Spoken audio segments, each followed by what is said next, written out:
Before we dive into what might be one of the most shocking moments in recent SmackDown history, make sure you subscribe to WWE Express and ring the notification bell so you never miss our latest updates. We cover the most explosive storylines, deepest character analysis, and breaking developments in professional wrestling storytelling. Cody Rhodes just crossed a line that changes everything. And we're not talking about a simple retribution moment here. We're talking about a calculated, brutal backstage attack that's going to have massive consequences for every single person involved and potentially reshape the entire SmackDown landscape heading into the next major pay-per-view event. This is the kind of moment that fundamentally alters character relationships and creates new stories that will define the next chapter of professional wrestling. For weeks, tension has been building between Cody Rhodes and Randy Orton. This isn't new conflict. This is the culmination of something that's been simmering, growing, festering beneath the surface while other stories grab the headlines. You've got two incredible professionals with completely different philosophies approaching their craft. Cody represents this modern era of wrestling where everything is calculated, everything is building towards something bigger, everything serves a larger narrative arc. Randy Orton, on the other hand, embodies a different kind of danger.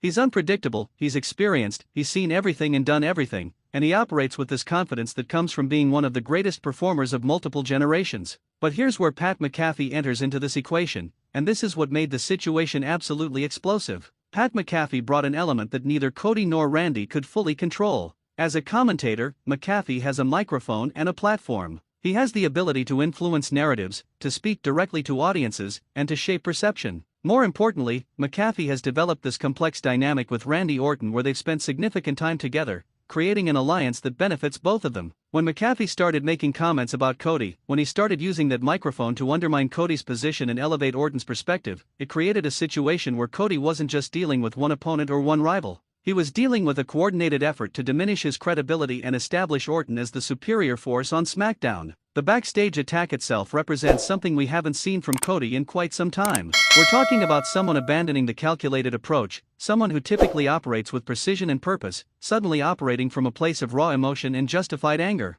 This wasn't some random moment of violence. This was a deliberate response to a specific provocation, and that distinction is absolutely crucial to understanding the character work happening here. What makes this moment so compelling from a storytelling perspective is that it's almost impossible to position Cody as completely wrong for what he did. This is masterful narrative construction. You've got a character who's been methodical, who's been respectful of the process, who's been focused on his journey and his goals. Then you've got individuals who are actively working against him, who are using their positions and their platforms to undermine him. At a certain point, even the most level-headed person has to respond. At a certain point, patience reaches its limit. And that's exactly where Cody found himself. The physicality of the attack speaks volumes about the intensity of Cody's frustration. We're not talking about a quick strike or a momentary confrontation. We're talking about a sustained, devastating sequence that left no doubt about Cody's message. He was saying, without words, that he's done tolerating the disrespect, he's done accepting the coordinated efforts to undermine him, and he's done playing by a set of rules that his opponents clearly weren't following.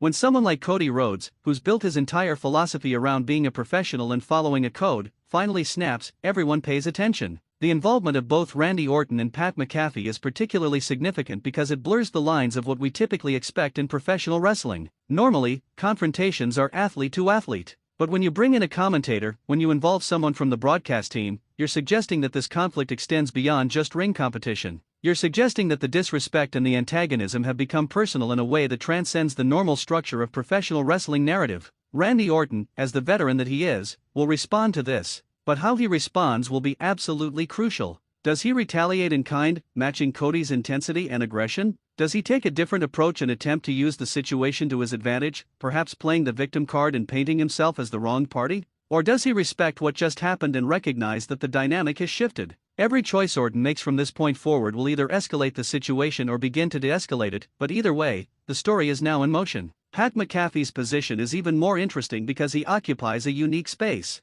As a broadcaster, as someone with access to the microphone and the ability to frame narratives on television, McAfee can either pour fuel on this fire or attempt to provide perspective. If he continues to antagonize Cody, he's risking his own safety and credibility. But if he backs down, he's essentially admitting that his words had consequences, that his actions generated a response, and that he might have overstepped his bounds. That's a complicated position to be in, and however McAfee handles it will reflect on his character. The beauty of what Cody did in that backstage area is that it created a reset. Whatever tension had been building, whatever disrespect had been accumulated, it's now been addressed in the most direct way possible. The narrative can't move backward from this point. It can only move forward. And what happens next, how everyone involved responds, will determine the trajectory of these feuds for the foreseeable future. This moment also serves as a reminder of something that professional wrestling fans sometimes forget. These characters might operate within a scripted framework, but the emotions they portray are rooted in real wrestling psychology and real character motivations. When Cody snapped, when he finally responded with aggression, it felt earned because it was built on a foundation of legitimate frustration and disrespect. The character work that preceded this moment made it feel inevitable rather than random. Looking at the bigger picture, this backstage attack is going to have ramifications throughout SmackDown. Other performers are going to take notice. The locker room is going to react to what just happened. And management is going to have to respond to one of their top performers taking matters into his own hands in such a dramatic fashion. Will Cody face consequences? Will there be some kind of official response from authority figures? Or will this be seen as justified and allowed to move forward into a proper feud structure? The psychological aspect of this moment is equally important. Cody has now demonstrated that he has limits, that he can be pushed too far, and that when he reaches that breaking point, the response is going to be severe. That knowledge is going to change how both Orton and McAfee approach their interactions with him going forward. They've learned something important about this person that they were antagonizing, and that knowledge will inevitably factor into their decision-making. For fans who have been following Cody's journey, this moment resonates on another level entirely. Here's someone who has carried himself with dignity, who has refused to lower himself to certain tactics, who has believed that his work should speak for itself.